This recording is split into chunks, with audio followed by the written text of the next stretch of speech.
Hello friends, welcome back to my channel. ಈ ವಿಡಿಯೋದಲ್ಲಿ ನಾನು ಗೃಹಲಕ್ಷ್ಮಿ ಸ್ಟೇಟಸ್ನ ಚೆಕ್ ಮಾಡ್ಕೊಳ್ಳೋದು ಹೇಗೆ ಅನ್ನೋದನ್ನ ತಿಳಿಸ್ಕೊಡ್ತಾ ಇದ್ದೀನಿ.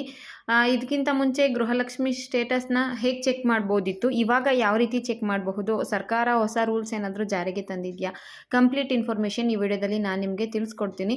ನೀವೇನಾದರೂ ಮೊದಲನೇ ಬಾರಿ ನನ್ನ ಚಾನಲ್ ನೋಡ್ತಿದ್ದು ಇಲ್ಲಿವರೆಗೂ ಸಬ್ಸ್ಕ್ರೈಬ್ ಮಾಡ್ಕೊಂಡಿಲ್ಲ ಅಂದರೆ ಮಿಸ್ ಮಾಡದೆ ಸಬ್ಸ್ಕ್ರೈಬ್ ಮಾಡ್ಕೊಳ್ಳಿ. ಇದೇ ರೀತಿಯ ವಿಡಿಯೋಸ್ಗಳನ್ನ ನಾನು ಇದರಲ್ಲೇ ಅಪ್ಲೋಡ್ ಮಾಡ್ತೀನಿ. ಇನ್ನು ಗೃಹಲಕ್ಷ್ಮಿ ವಿಚಾರಕ್ಕೆ ಬಂದಿದ್ದರೆ ಈಗಾಗಲೇ 10ನೇ ಕಂತಿನವರೆಗೂ ಹಣ ಬಹಳಷ್ಟು ಜನಕ್ಕೆ ಬಂದಿದೆ. 11 ಮತ್ತು 12ನೇ ಕಂತಿನ ಜನ 100ರಲ್ಲಿ ಒಂದು 5 ಜನ ಮಾತ್ರ ನಮಗೂ ಕೂಡ ಅಮೌಂಟ್ ಬಂದಿದೆ ಅಂತ ಹೇಳ್ತಿದ್ದಾರೆ. ಸೊ ನಿಮಗೆ ಅಮೌಂಟ್ ಏನಾದರೂ ಬಂದಿದೆ ಅಂದರೆ ಅಥವಾ ಬಂದಿಲ್ಲ ಅಂದರೆ ಅದನ್ನು ಹೇಗೆ ಚೆಕ್ ಮಾಡ್ಕೊಳ್ಳೋದು ಅನ್ನೋ ಡೌಟ್ ಅಂತ ಇದ್ದೇ ಇರುತ್ತೆ. ಇದ್ರ ಬಗ್ಗೆ ಹೇಳಬೇಕು ಅಂದರೆ ಗೃಹಲಕ್ಷ್ಮಿ ಸ್ಟೇಟಸ್ನ ನೀವೇ ಮೊಬೈಲಲ್ಲಿ ಚೆಕ್ ಮಾಡ್ಕೊಳ್ಳೋಕ್ಕೆ ಒಂದು ಆಪ್ಷನ್ ಇದೆ. ಆ ಆಪ್ಷನ್ ಮುಖಾಂತರ ನೀವು ಚೆಕ್ ಮಾಡ್ಕೋಬಹುದು.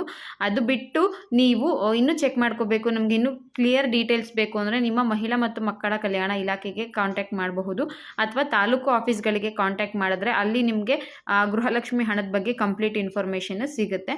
ಅದು ಬಿಟ್ಟು ನಿಮಗೆ ಇತ್ತೀಚೆಗೆ ಅಂದರೆ ಮೊದಲು ನಿಮಗೆ ಮಾಹಿತಿ ಕಣಜದಲ್ಲಿ ಸ್ಟೇಟಸ್ ಚೆಕ್ ಮಾಡ್ಕೊಳ್ಳೋದಕ್ಕೆ ಆಪ್ಷನ್ ಕೊಟ್ಟಿದ್ರು. ಈಗ ಮಾಹಿತಿ ಕಣಜದಲ್ಲಿ ನಿಮಗೆ ಯಾವುದೇ ರೀತಿ ಸ್ಟೇಟಸ್ ಚೆಕ್ ಮಾಡ್ಕೊಳ್ಳೋದಕ್ಕೆ ಆಪ್ಷನ್ ಇಲ್ಲ. ಇನ್ನು ಸೇವಾ ಸಿಂಧು ವೆಬ್ಸೈಟ್ ಮುಖಾಂತರ ಚೆಕ್ ಮಾಡ್ಕೋಬಹುದಾ ಅಂದರೆ ಖಂಡಿತವಾಗ್ಲೂ ಸೇವಾ ಸಿಂಧು ವೆಬ್ಸೈಟ್ ಮುಖಾಂತರ ಕೂಡ ನೀವು ಚೆಕ್ ಮಾಡ್ಕೊಳ್ಳೋದಕ್ಕೆ ಆಗೋದಿಲ್ಲ. ಇನ್ನು ಆಹಾರ ವೆಬ್ಸೈಟಲ್ಲಿ ಚೆಕ್ ಮಾಡ್ಕೋಬಹುದಾ ಅಂತ ಕೇಳಿದ್ರೆ ಇಲ್ಲೂ ಕೂಡ ನೀವು ಗೃಹಲಕ್ಷ್ಮಿ ಸ್ಟೇಟಸ್ನ ಚೆಕ್ ಮಾಡ್ಕೊಳ್ಳೋದಕ್ಕೆ ಆಗೋದಿಲ್ಲ. ಇಲ್ಲಿ ನೀವು ಅನ್ನಭಾಗ್ಯ ಹಣ ಬಂದಿದೆಯೋ ಇಲ್ವೋ ಅಂತ ಚೆಕ್ ಮಾಡ್ಕೋಬಹುದು. ಅನ್ನಭಾಗ್ಯ ಹಣ ಎಷ್ಟನೇ ತಿಂಗಳವರೆಗೂ ಬಂದಿದೆ ಅನ್ನೋದು ಮಾತ್ರ ಇದರಲ್ಲಿ ಸಿಗುತ್ತೆ ಹೊರತು ಗೃಹಲಕ್ಷ್ಮಿ ಬಗ್ಗೆ ಯಾವುದೇ ರೀತಿಯ ಇನ್ಫಾರ್ಮೇಷನ್ನು ಆಹಾರ ಇಲಾಖೆಯ ವೆಬ್ಸೈಟ್ನಲ್ಲಿ ಸಿಗೋದಿಲ್ಲ. ಇಲ್ಲಿ ಏನಿದ್ರು ಅನ್ನಭಾಗ್ಯ ಹಣ ನಿಮಗೆ ಬಂದಿದೆಯೋ ಇಲ್ವೋ ಅನ್ನೋದು ಚೆಕ್ ಮಾಡ್ಕೋಬಹುದು. ರೇಷನ್ ಕಾರ್ಡ್ ಡಿಲೀಟ್ ಆಗಿರೋದು ಅದ್ರ ಬಗ್ಗೆ ಮಾಹಿತಿ ಸಿಗುತ್ತೆ ಹೊರತು ಗೃಹಲಕ್ಷ್ಮಿ ಬಗ್ಗೆ ಯಾವುದೇ ರೀತಿಯ ಮಾಹಿತಿ ಇದರಲ್ಲಿ ಸಿಗೋದಿಲ್ಲ. ಹಾಗಿದ್ರೆ ನಮ್ಮ ಗೃಹಲಕ್ಷ್ಮಿ ಹಣ ಬಂದಿದೆಯೋ ಇಲ್ವೋ ಹೇಗೆ ಚೆಕ್ ಮಾಡ್ಕೊಳ್ಳೋದು ಅಂದರೆ ಮೊದಲನೇ ದಾರಿ ನಿಮ್ಮ ಪಾಸ್ಬುಕ್ಗಳನ್ನ ಎಂಟ್ರಿ ಮಾಡಿಸ್ಕೊಳ್ಳೋದು. ನಿಮ್ಮ ಪಾಸ್ಬುಕ್ ಏನಾದರೂ ಎಂಟ್ರಿ ಮಾಡಿಸ್ಕೊಂಡ್ರೆ ಇವತ್ತೇನಾದರೂ ಅಮೌಂಟ್ ಬಂದಿದ್ರೆ ಇವತ್ತಿಂದೇ ಅಪ್ಡೇಟ್ ಆಗಿರುತ್ತೆ. ಪಾಸ್ಬುಕ್ ಮುಖಾಂತರ ನಿಮಗೆ ಪಕ್ಕಾ ಇನ್ಫಾರ್ಮೇಷನ್ ಸಿಗುತ್ತೆ. ನಿಮ್ಮ ಬ್ಯಾಂಕ್ ಪಾಸ್ಬುಕ್ಗೆ ಲಿಂಕ್ ಆಗಿರೋ ಮೊಬೈಲ್ ನಂಬರ್ಗೆ ಮೆಸೇಜ್ ಬರುತ್ತೆ ಅಮೌಂಟ್ ಕ್ರೆಡಿಟ್ ಆಗಿರೋದ್ರ ಬಗ್ಗೆ. ನೀವು ಫೋನ್ಪೇ ಗೂಗಲ್ ಪೇ ಏನಾದರೂ ಯೂಸ್ ಮಾಡ್ತಿದ್ರೆ ಅದರಲ್ಲಿ ನಿಮಗೆ ಮೆಸೇಜ್ ಬರುತ್ತೆ. ಅದು ಬಿಟ್ಟು ಕೂಡ ನೀವು ಇನ್ನೂ ನನಗೇನು ಮೆಸೇಜ್ ಬಂದಿಲ್ಲ ಅಂದರೆ ನಿಮ್ಮ ಫೋನ್ಪೇ ಅಥವಾ ಗೂಗಲ್ ಪೇ, ಪೇಟಿಎಮ್ಗಳದ್ದು ಬ್ಯಾಲೆನ್ಸ್ ಚೆಕ್ ಮಾಡಿಕೊಂಡಾಗ ಅಮೌಂಟ್ ಕ್ರೆಡಿಟ್ ಆಗಿರೋದ್ರ ಬಗ್ಗೆ ಕೂಡ ಮಾಹಿತಿ ಸಿಗುತ್ತೆ. ಅದು ಬಿಟ್ಟು ಇನ್ನೊಂದು ಆ್ಯಪ್ ನಿಮಗಿದೆ, ಅದ್ರ ಮುಖಾಂತರ ನೀವು ತಿಳ್ಕೊಬೋದು. ಅದು ಬಂದು DBT ಆ್ಯಪ್. DBT ಅಂದರೆ ಕರ್ನಾಟಕ ಸರ್ಕಾರದ ಅಫಿಷಿಯಲ್ ಆ್ಯಪ್ ಇದು. ಇದನ್ನು ನೀವು ಡೌನ್ಲೋಡ್ ಮಾಡ್ಕೋಬೇಕು. ಪ್ಲೇಸ್ಟೋರಲ್ಲಿ ಇದು ಸಿಗುತ್ತೆ. ಇದನ್ನು ಡೌನ್ಲೋಡ್ ಮಾಡ್ಕೊಂಡ್ಮೇಲೆ ನಿಮಗೆ ಈ ಥರ ಒಂದು ಫ್ರಂಟ್ ಪೇಜ್ ಬರುತ್ತೆ. ಇದರಲ್ಲಿ ನ್ಯೂ ಯೂಸರ್ ಅಂತ ಇದೆ ನೋಡಿ, ಅದ್ರ ಮೇಲೆ ಕ್ಲಿಕ್ ಮಾಡ್ಕೊಳ್ಳಿ. ನಿಮ್ಮ ಆಧಾರ್ ಕಾರ್ಡ್ ನಂಬರ್ನ ಎಂಟ್ರಿ ಮಾಡಿ. ಆಧಾರ್ ಕಾರ್ಡ್ ಲಿಂಕ್ ಆಗಿರೋ ಮೊಬೈಲ್ ನಂಬರ್ಗೆ ಒಂದು OTP ಆಗುತ್ತೆ. OTPನ ಎಂಟ್ರಿ ಮಾಡಿದ್ರೆ ನಿಮ್ಗೆ ಈ ಥರ ಒಂದು ಪೇಜ್ ಬರುತ್ತೆ.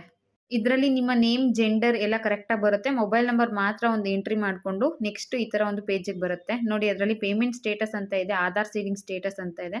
ಮೊದಲಿಗೆ ಆಧಾರ್ ಸೀಡಿಂಗ್ ಸ್ಟೇಟಸ್ನ ಚೆಕ್ ಮಾಡ್ಕೊಳ್ಳಿ, ಯಾವ ಬ್ಯಾಂಕಿಗೆ ಲಿಂಕ್ ಆಗಿದೆ, ಯಾವಾಗ ಲಿಂಕ್ ಆಗಿದೆ ಅಂತ. ಇನ್ ಕೇಸ್ ಲಿಂಕ್ ಆಗಿಲ್ಲ ಅಂದರೆ ಇಮಿಡಿಯೇಟ್ ಲಿಂಕ್ ಮಾಡಿಸ್ಕೊಳ್ಳಿ. ಅದಾದಮೇಲೆ ನೆಕ್ಸ್ಟ್ ಬ್ಯಾಕ್ ಬನ್ನಿ.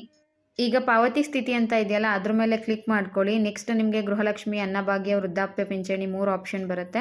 ಅದರಲ್ಲಿ ನೀವು ಗೃಹಲಕ್ಷ್ಮಿ ಮೇಲೆ ಕ್ಲಿಕ್ ಮಾಡಿಕೊಂಡ್ರೆ ನಿಮಗೆ ಗೃಹಲಕ್ಷ್ಮಿ ಇಲ್ಲಿವರೆಗೂ ಎಷ್ಟು ತಿಂಗಳಿನ ಹಣ ಬಂದಿದೆ, ಯಾವಾಗ ಬಂದಿದೆ ಕಂಪ್ಲೀಟ್ ಇನ್ಫಾರ್ಮೇಷನ್ ಸಿಗುತ್ತೆ. ಇದರಲ್ಲಿ ನೋಡಿ ಯಾವ ಡೇಟಲ್ಲಿ ಅಮೌಂಟ್ ಬಂದಿದೆ ಅನ್ನೋದು ಕೂಡ ಸಿಗುತ್ತೆ.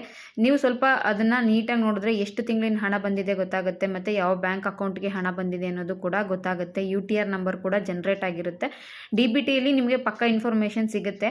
ಆದರೆ ಏನಪ್ಪ ಅಂದರೆ ಇವತ್ತು ನಿಮ್ಗೆ ಹಣ ಬಂದಿತ್ತು ಅಂದರೆ ಅದು ನಾಳೆ ಅಪ್ಡೇಟ್ ಆಗುತ್ತೆ. ಕೆಲವು ಸಲ ಇಮಿಡಿಯೇಟ್ ಆ ಕ್ಷಣಕ್ಕೆ ಅದು ಅಪ್ಡೇಟ್ ಆಗಲ್ಲ.